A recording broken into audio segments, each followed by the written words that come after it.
So last time you were on the podcast, we started dissecting search query performance, and we That's right. came to the point where, just to recap for my listeners, so what we're going to do in this episode is, what do you do with the information you see and when you do it? What to do and when to do it. That's what we're going to discuss so that you can increase your sales. And when you increase your sales, you will increase by default your conversion rate That's right.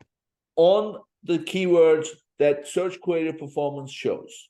Well, guess what happens when you have good sales velocity, good conversion on specific keywords? You rank up pretty high, and then that's where you really scale up. So now what we're going to do is, what are some things you can do based on what search query performance shows? And the section that we are interested in is, you have in the search query performance, you have impressions. Yes. And the impressions turn into clicks. So you have your share. So we've covered all that and how to improve. But once the customers, or I should say buyers, are on your product detail page, now it's all about getting them to buy. And of course, buying happens in two stages. First, they add to cart, and then they purchase. So search query performance shows your cart ads out of how many people landed on the page, and then it shows purchases. So what we are going to discuss is, if you are experiencing poor performance with cart ad percentage and poor performance out of the cart ads purchase, what are some things you can do? Yeah. So with that, the floor is yours. I'm going to keep jumping in, asking you the questions as usual. But go ahead, Vincenzo. What are some options? Yeah, so first of all, you described that very clearly. I mean, with the search query performance report, I think the powerful thing is that you have access to things such as add to cart and purchases, which I think is game changer, because this happens at the keyword level. So you understand which keywords bringing you what attribution in terms of the add to carts, and then basically which of these add to carts convert into a sell. What happens? Like, sometimes people say, yes, this data is amazing. I love the fact that I can see, how many people have added my product to cart and had made a purchase, but how I actually affect the add to cart and purchases, because let's be honest, impressions and clicks, we can affect them. How we can affect them? Strategies in terms of the PPC, what we do with our pricing, what we do with our images, which is that first impression that the client has, and basically goes from an impression to a click, and from click to add to cart.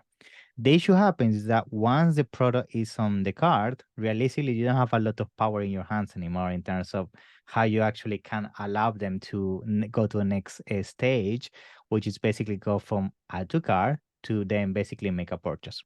And because of that, we were basically brainstorming in the team in terms of how we actually start improving the add to cart to our clients, because this is a ton of money that's basically stuck there. And, if you have your own website, you can always do retargeting with add to cart. You can send in an email, you can send in a pop on the website, an SMS. There are so many things.